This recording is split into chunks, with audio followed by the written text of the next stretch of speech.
Hi, and welcome to Cenario, your partner in mental wellness. Here on our channel, we share educational, insightful, and science-backed content to help you understand your mental health and take meaningful steps toward a more balanced life.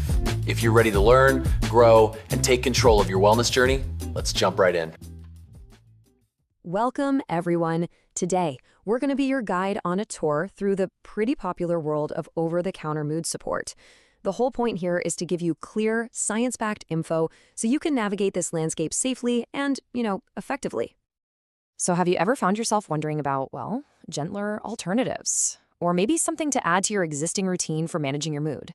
Whether you're just looking to smooth out some mild symptoms or support your overall brain health, trust me, you are not the only one. So let's just dive right in. We're going to break down what these supplements actually are, how they're supposed to work, and, this is the most important part, how to think about them with a really clear and responsible mindset. Okay, before we start talking about specific supplements, let's get the lay of the land. What are we really talking about when we say over-the-counter mood enhancers? When you boil it down, we're talking about things you can buy without a prescription, like herbs, vitamins, amino acids. People use them to give their brain's natural chemistry a little boost. The goal is usually to help the brain regulate mood a bit better, especially for folks dealing with mild to moderate stuff. And this really gets us to the heart of the matter. It's like a two-sided coin. On one side, you've got the benefits. They're easy to get, maybe a gentler first step, but, and this is a big but, the risks are absolutely real. Since these aren't regulated like prescription drugs, the quality can be all over the place, and they can have some seriously dangerous interactions with other medications. All right, let's get into our first group of supplements. We're going to start with the heavy hitters, the ones that are really well known for interacting with serotonin, which, as you probably know, is one of the brain's superstar neurotransmitters for mood. Okay, so here are the three main players when it comes to serotonin. You've got St. John's wort, which kind of works like some antidepressants. Then there's SAMe, a key building block for neurotransmitters, and 5-HTP, which is basically a direct precursor to serotonin. But please pay close attention to that critical cautions column. St. John's wort interacts with a ton of other drugs, and something like SAMe can actually trigger mania if you have bipolar disorder. So this is serious stuff. If you take away only one thing from this section, let it be this. Do not mix these. Seriously. Combining multiple things that raise your serotonin, like St. John's wort and 5-HTP, or mixing either of them with a prescription antidepressant can be incredibly dangerous. This is the single most important safety rule for this entire category. All right, let's shift gears a bit. Not all mood support is about jamming the serotonin button. This next category is all about supplements that help the brain by fueling it up and supporting its basic communication systems. Now, here we have two really fascinating options that take totally different routes. Creatine, and it's not just for the gym anymore, it helps fuel the massive energy demands of our brain cells. That can be huge help for mood and focus. NAC, on the other hand, it's this powerful antioxidant that helps balance another key brain chemical called glutamate. It just goes to show you there are so many different ways to support brain health. Okay, on to our final group of supplements. These guys target some of the other big factors that can really influence how we feel day to day. Things like stress, anxiety, and even the body's inflammatory response.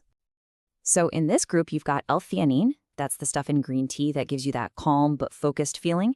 You've got fish oil, packed with omega-3s, which is great for brain cell health and tamping down inflammation. And then saffron, a really cool antioxidant that's shown some real promise for mild depression in studies. Each one offers a totally unique path to feeling better. Whew, okay, we've definitely covered a lot of ground. So now for what might be the most practical part of this whole discussion. How do you take all this information and actually apply it safely? This is your action plan. Let's just walk through this. Number one, always start with the lowest dose possible to see how your body reacts. 2, keep a complete list of every single thing you take, prescriptions, supplements, everything, and share it with your doctor. 3, look for seals on the bottle that show it's been tested by an independent third party for quality. And 4, keep a simple journal. Track your mood, track any side effects. It's so important. And you have to remember, these supplements are not magic pills. They don't work in a vacuum. Honestly, their effectiveness gets a massive boost when they're part of a healthy lifestyle. Making sleep a priority, getting regular exercise, eating a balanced diet, and maybe easing up on the alcohol, that creates the perfect environment for these things to actually do their job. we're heading into the home stretch now. And this is probably the most crucial part of our entire discussion. Through this whole journey, there is one person who absolutely has to be on your team. I'm just going to read this directly because it needs to be heard loud and clear.